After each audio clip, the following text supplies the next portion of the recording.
Just over a week ago, I was at Silverstone Racetrack in the UK taking part in Fully Charged Live. If you didn't get a chance to go, I can tell you it was an amazing event with lots of fun things to do and see, as well as some cracking panels on the future of cleaner, greener transportation and energy to boot. And thanks to Robert and the rest of the team for making it such an amazing event. As part of that event, I was honoured enough to take part in a couple of panels, one on myth-busting in the world of EVs and one on megatrends and politics. Essentially, the question that we were dancing around in that latter one was this: do megatrends trump politics? For those who don't know, megatrends are sustained global trends that aren't influenced so much by individual political policies, but are relentless in their drive to change the market.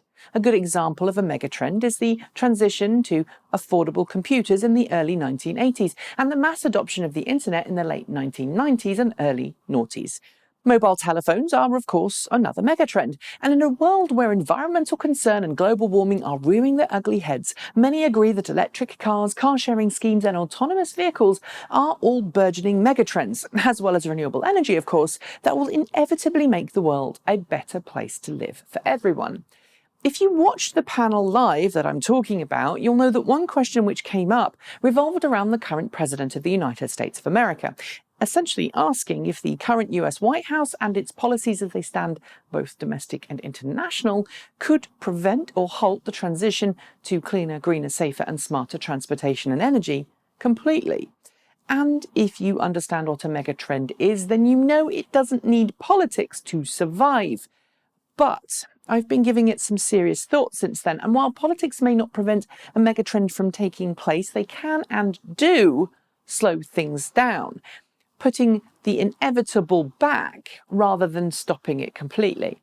Which is why I think it's important for anyone who wants to get involved in the transition from fossil fuels to cleaner transportation and energy, gets comfortable with the idea of politics and gets to know just what's going on at a political level where they live, at a local, national, and even, if possible, an international level. I know, you're probably already turned off at this point because, let's face it, politics can kind of be boring. And worse still, in the age of pay to play, corruption in politics is commonplace and corrupt. And it can seem, at least at face value, that politics is just a waste of our time. But just as disenfranchised voters looking for a change in the way their countries are being run have helped bring about some pretty major political shifts globally, changes which some of you will view as good and others will view as bad, so too can fans and advocates of cleaner, greener transportation and energy make a big difference on how their elected officials make plans for the future. At the end of the day, elected officials are there to act in the best interests of the people they represent. And if they're not doing that, then come election season, they soon may find themselves in a difficult position.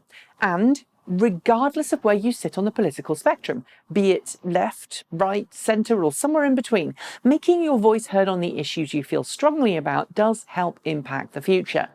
It's very easy, of course, to sit back and think you're someone who won't be listened to, someone who won't be taken seriously. But every time you think that you're not going to be listened to, you're actually making sure you won't be. Essentially, you can only be heard if you choose to make a noise in the first place. To be clear, I'm not suggesting everyone watching this goes out and becomes a political activist. I don't think, honestly, that would do any good.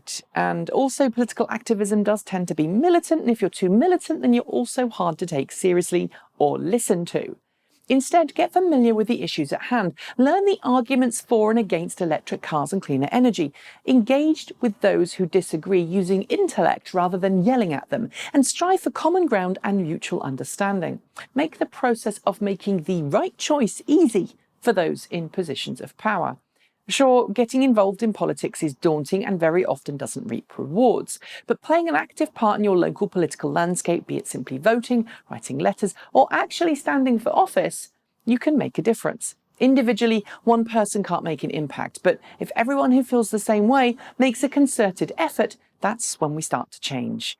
And if you can make an economic case to people in power, well, it's often a lot easier too, because sadly, money talks. Sure, megatrends happen with or without politics, but if you want to see the change, be it, encourage it and educate about it. Don't wait for someone else to do it for you. Oh, and if you can, you could also consider supporting one of the many groups around the world already advocating for cleaner energy and transportation. Have you got tempted to get involved in politics to help bring about a change in energy and transportation? How did it go? And what advice would you give to others? Tell me your stories in the comments below. That's it. As always, hit the notification bell to hear the moment a new show is uploaded. And if you want to help us make more of these videos, then you can support us by following one of the links below or by buying something from our Transport Evolved shop. Thanks for watching, and until next time, keep evolving.